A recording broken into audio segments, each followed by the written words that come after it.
In this level, you'll learn to play the open D minor chord. It includes your index finger, middle finger, and ring finger. To grab this chord, you put your index finger on the first fret of the high E string, your middle finger on the second fret of the G string, and your ring finger on the third fret of the B string. So, counting from the thinnest string, your index finger goes on the first fret of the first string. Your middle finger goes on the second fret of the third string.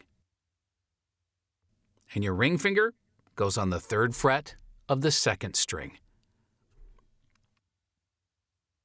To play the open D minor, you start strumming from the fourth string. This means that you should not strum the fifth and sixth strings.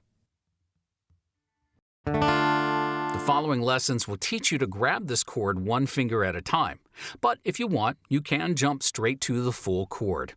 Good luck.